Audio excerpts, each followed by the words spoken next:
Hello, everyone. Welcome to Chronic Talking, a condition I was once diagnosed with by a therapist. But we won't be talking about therapy on this show, unless, of course, you're one of millions of Americans who consider cannabis their main source of therapy. And if you're one of the 13% of cannabis users who don't know the word cannabis, I'm, of course, talking about weed, or pot, or marijuana, or sticky, icky, icky, or a bunch of other slang terms that I'm probably too white to pronounce. On the other hand, you could be someone who hasn't tried cannabis yet, and maybe you got a lot of questions that we can hopefully answer for you. On the other hand, you could be among the many poor, unfortunate souls who has had a very bad experience with marijuana, and you never want to try it again, which happens far too often, you'd be surprised. And all I could say is I was actually one of them. In fact, I had a few really bad first-time experiences that probably should have completely turned me off from marijuana, but I eventually recognized the therapeutic benefits significantly overshadowed the one time I ate an entire pot brownie with my best friend who flew out to visit me, and I had it in my mind that he was going to kill me that night, so I clutched a 9-iron all night while staring at him while he was sleeping. But he didn't kill me, which is good. All right. I was tired as hell the next day, that's for damn sure. And that's my fourth worst marijuana experience, by the way. I'm your host, Mark McLain, and I am joined with Qadada Lindsay over here. To my left, to my other left, Dalis Taylor. Also known as the Ganja Goddess. And I'm doing great. Not that he put the whole government out. I'm Qadada the God. Oh, Qadada the God. Okay. Before we start, I should mention that I'm not a classically trained expert on marijuana. I know nothing about horticulture or botany. In fact, I'm a terrible gardener. I probably couldn't plant evidence, let alone put a tulip bulb in the ground properly. Goddamn. I do firmly believe that no matter how much you claim to know about weed, you're not an expert unless you can grow it yourself. I totally agree with that. So with that said, I would consider myself to be more of an aficionado of weed. Most of what I learned as a bud tender in West Hollywood, which is actually how Dalis and I met. Oh, yes. I brought some joints for you guys. I did a little withdrawal from my joint bank account, as I call it. I brought a couple sativas. Wow, that's good. Can we start with that? Because listen, guys, I would just like to let you guys know I took a hiatus from smoking weed because I've been boxing and knocking motherfuckers out. You know, I just got to have the stamina to do that. So, if I die, we know who to call the police on. Well, okay, so because you haven't smoked in a very long time, I didn't necessarily want to give you one of these giant big boy joints, so I made this guy for you. He's trolling the fuck out of me. Guys, he's giving me a joint that's the size of my dick. I also got you a little lighter to go with it. Here you go. For those of you who don't know the difference between a sativa and an indica, by the way, because I did mention the word sativa a few times, and I'm realizing that there are probably a lot of newbies listening to this wondering what the hell is a sativa. What the hell is that? Sativas generally tend to be more mentally stimulating, and they tend to wake you up a bit. They are more geared towards what's going on in your head rather than what's going on in your body. Indicas, conversely, are more of a body high. So they have a tendency to make you sleepy, lethargic. A good mnemonic device you could actually use to remember indica is indica in the couch. A third option has risen in popularity lately, and that is the hybrid, a combination of sativa and indica. Also has better gas mileage. Most strains today are actually hybrids, in fact. There are very few pure sativa or pure indicas that actually exist. And I've had the pleasure of trying a couple pure sativas, 100% sativas, which one of them I vividly remember. It was called Panama Red. It felt more like Colombian White. The closest thing I could equate it to was the one time I inadvertently smoked crack. You gotta talk about that. Yeah, so living in Hollywood, you experience a lot of things you don't necessarily want to. One day I was working security at the dispensary, and I'm standing outside, I'm enjoying the evening, I take in a nice deep breath, and as I do that, this guy is walking past me. He blows this big white puff of smoke right in my face. And my first thought is, that smells like burnt plastic. Right. And I have the sudden urge to tear a fire hydrant off the sidewalk and throw it into traffic. Wow, it hit you that hard. It hit me that hard, that quick. I must have not been at work that day. I told you, I think, the next day. I told everyone. As soon as I walked back in, I was like, hey, guys, guess what just happened outside? and everyone's like, Mark, what the hell's wrong with you? I didn't realize even that I was yelling or that I hadn't blinked in 12 minutes. Yeah, it literally felt caffeinated. I'm not entirely even sure if it was crack or if it was meth, because I know crack was a huge problem in LA in like the 80s, and that's kind of where it all started. Hey, listen, how long ago was this? The crack epidemic? Or No, what happened to you? This was about a year ago, maybe? That was fentanyl, brother. The crack... That's what's going on right now. Well, see, listen, what happens is they blow the smoke in your face and then like, welcome to the streets. You're a part of the streets now. I mean, there are a lot of people out there that, well, anyway, I'm not going to be mad if that same guy walks past me one day and I'm like feeling a little tired and I'm like, God, I hope this guy exhales just at the right time. I looked for the guy for a few hours. Hey, where did you go? Oh, I know that feeling. Oh my! Why do you know that feeling? God damn! I met them at the same spot, but rest assured, people, I didn't. Yeah, Q was a customer of mine actually. Yeah, and I didn't taste crack. Well, luckily, a lot goes on in West Hollywood. Yes, the Wild West. Oh yeah, the Wild West. That's a good way to put it.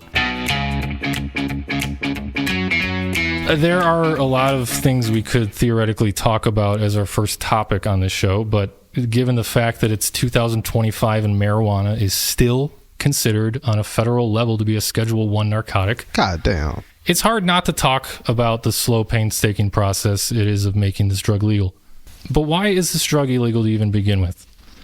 Historically speaking, cannabis was discovered to be one of the very first plants to even be mass cultivated by humans. It dates back to 8800 BCE. Jesus. King Henry VIII actually encouraged hemp farming. He was smoking gas. Right. Napoleon Bonaparte's army actually smoked hashish when they ran out of alcohol. Some say Mary Todd Lincoln rolled a mean blunt. Yeah, so it's not like this shit just popped up in a lab 75 years ago. It's been around for a long time. And even though it was an integral crop to most of the world, there has always been some asshole in charge who has never seen it that way. For example, in 1787, King Adriana Poinamarina, that's, by the way, that is one word, 9 syllables, 20 letters. God damn. I could just imagine having to sign that every day, like on laws and shit. I'd have carpal tunnel by the time I was 12. So he banned cannabis, and it was a capital punishment, in fact. And this was in 1787. Why do you think he did that? I don't know.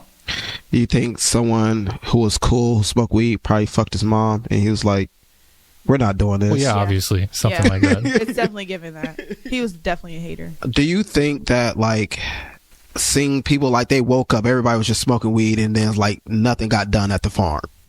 Well, no, because so when I say that cannabis was an integral crop, it wasn't just smoked. It was used a lot in, like, making rope. It was used hemp farming. So they weren't necessarily just getting high every day.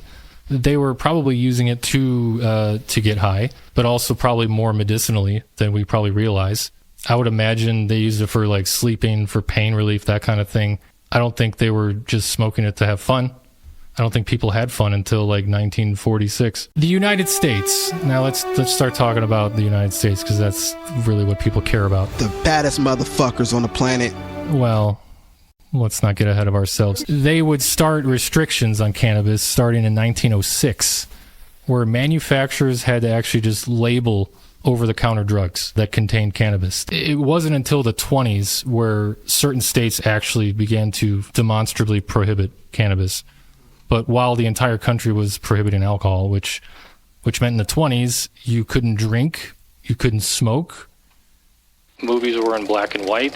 There was nothing to live for back then. So even though alcohol was prohibited across the entire country at the time, technically cannabis was federally legal, even though states were starting to put bans on it. And it wasn't until 1937 where the Marijuana, with an H, Tax Act was passed. But this tax act prohibited production of cannabis and hemp, even though we not only manufactured uniforms for soldiers in World War II using hemp, but we made a film called Hemp for Victory that the U.S. government actually made about the importance of hemp and why it's a vital crop for everyone. And this is while hemp was illegal.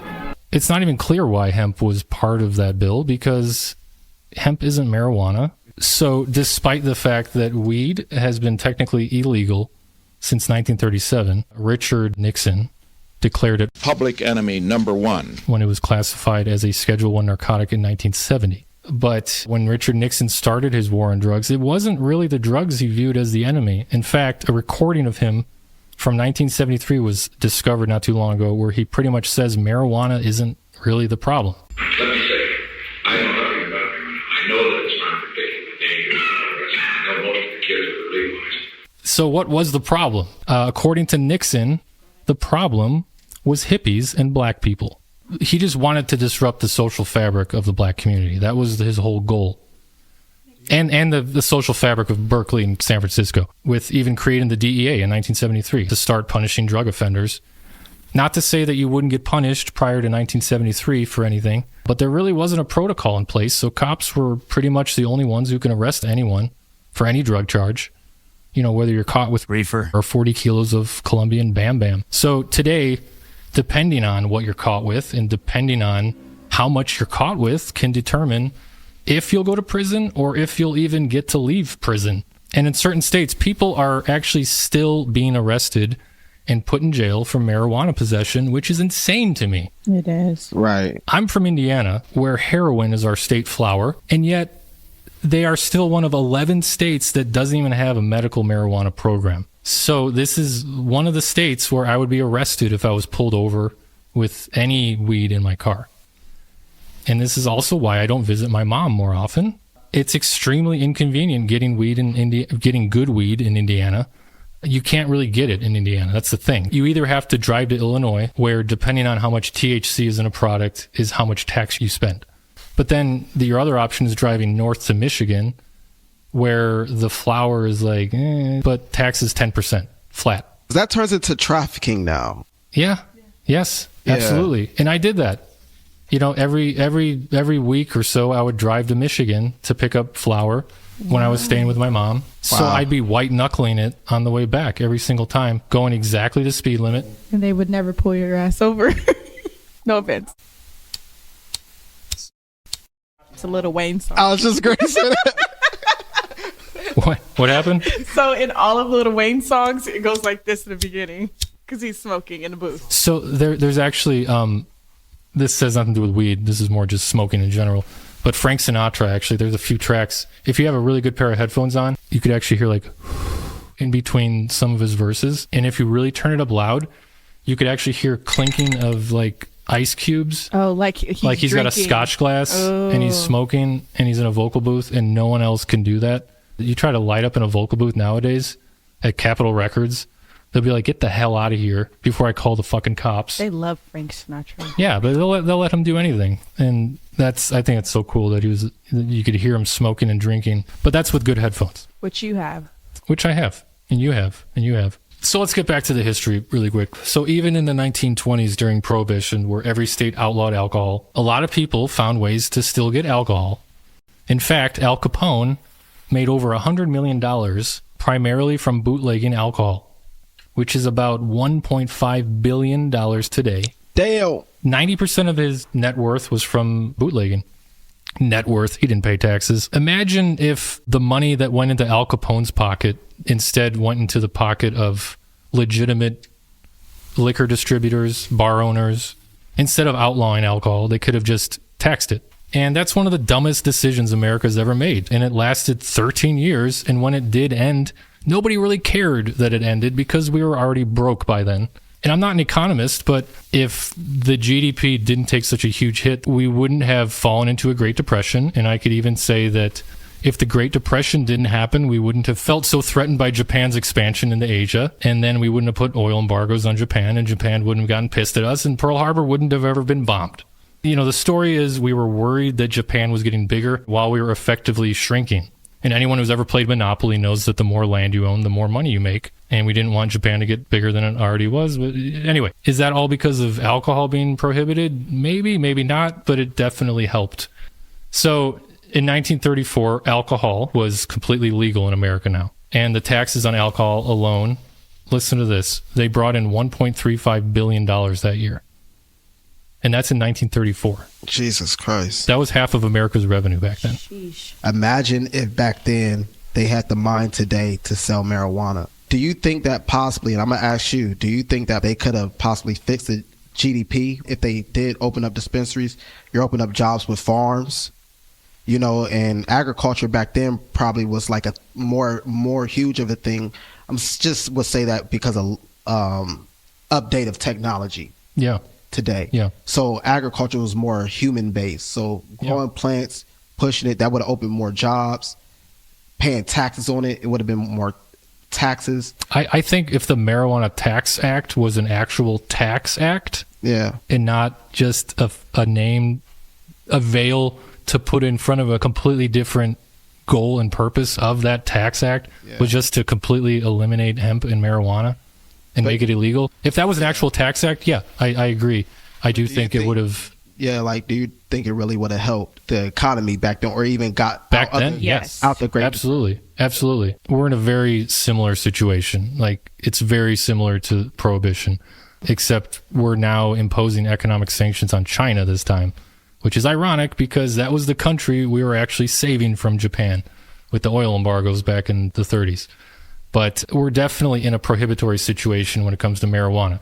It's not quite the same as Prohibition was, but anyone who has a basic understanding of history and economics can tell you that federalizing marijuana will bring in more money than this country's ever seen. But in California, 2024, the state of California made $1 billion in cannabis tax revenue in the first fiscal quarter alone. In the first quarter? First quarter. And that means if every state in America made half that much every year, we would have an extra $100 billion in our national budget, which means Elon Musk could put the chainsaw down and things like the Department of Education can continue to exist.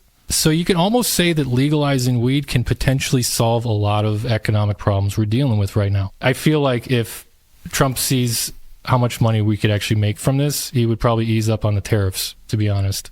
I think we can definitely understand that the government doesn't do a lot of smart things, right? Yeah. But we cannot deny the fact of how smart you have to be to run a fucking government. I know someone would say, no, you don't, but it's a lot of shit that goes into that. Yeah. My question would be to that is, what would make you think they probably haven't even thought about that before? And do you think that there could possibly be reasons why they haven't done it? Yeah, there has to be a bigger picture that we're not seeing. Yeah, because that's what I was going to say, first of all, they don't have Mark. Right. On their team, or a person like you. Well. Well.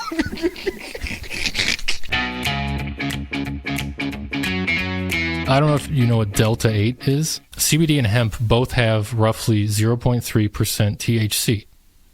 And someone had the idea to isolate that 0.3% and keep doing that until he had enough THC to actually yield a psychotropic effect. Is this legal, though?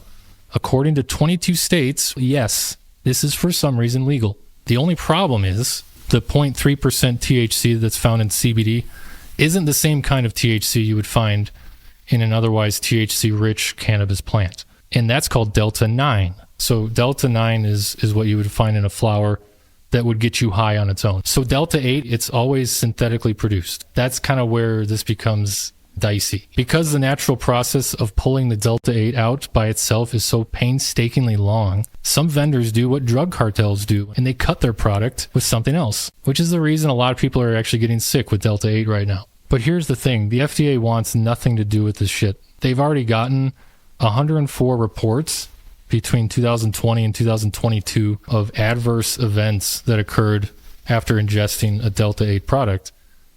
And, you know, it does kind of feel like how you could make crystal meth if you buy enough Sudafed. I didn't know that. Oh, you didn't know that? Yeah. Well, now you do.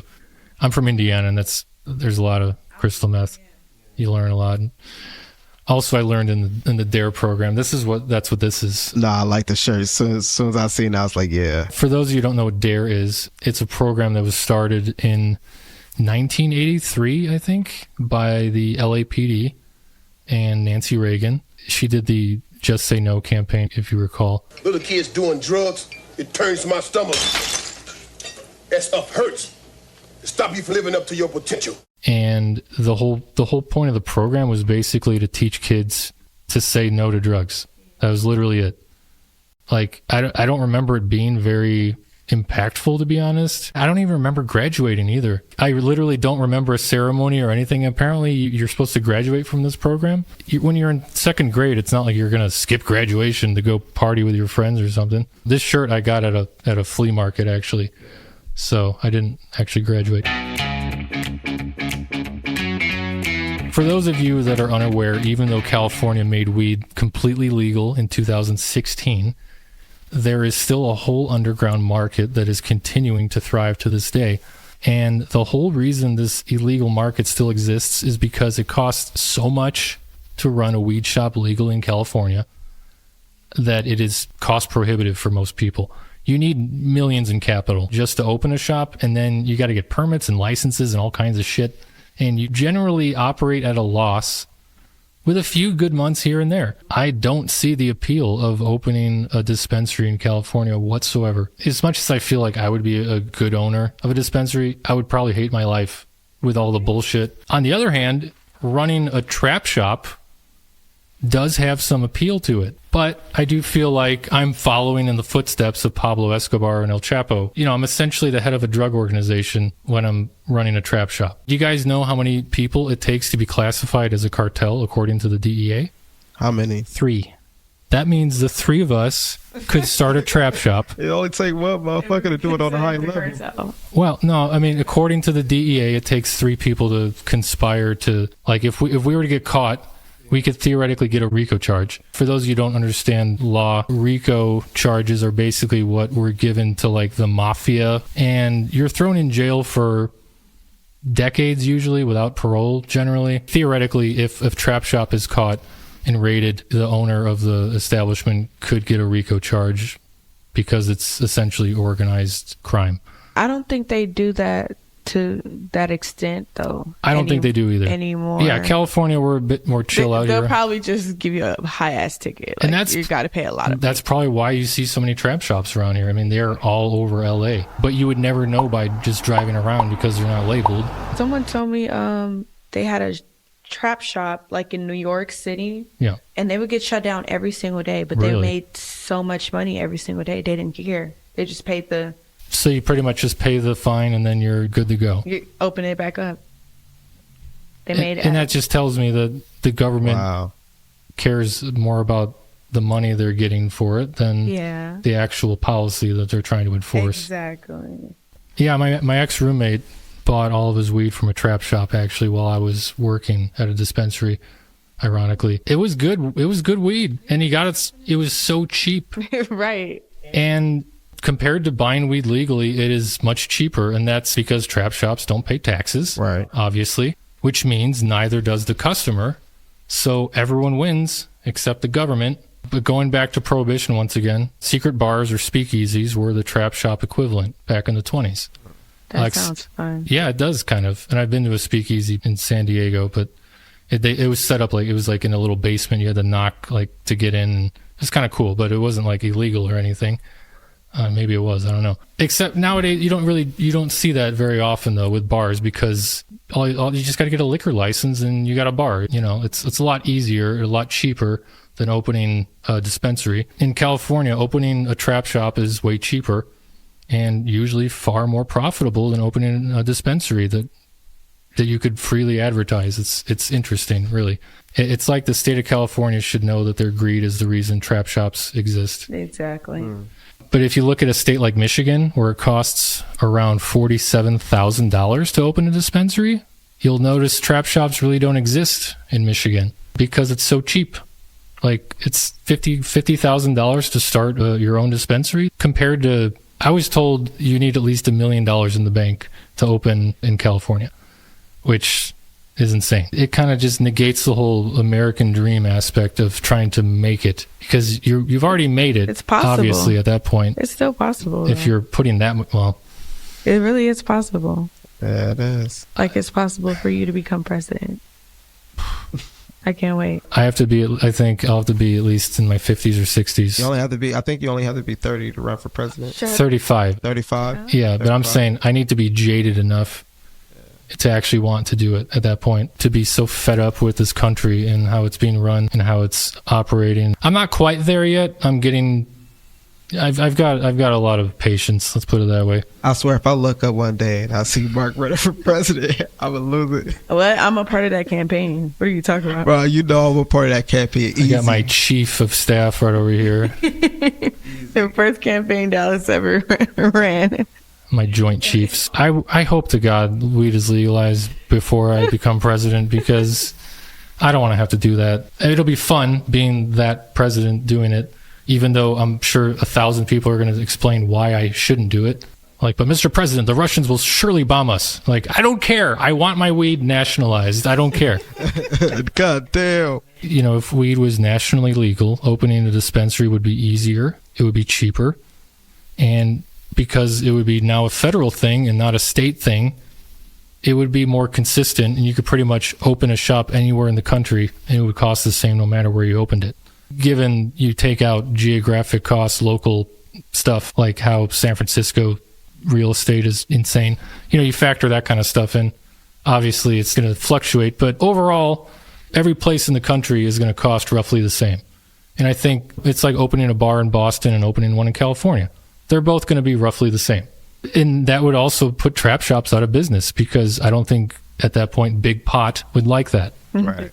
That is it for today. Join us next week when we will be talking about living a functional life with marijuana. And I'm Mark McLain, and for Qadada Lindsay and Dalis Taylor, have a great night. That was so gay, the news.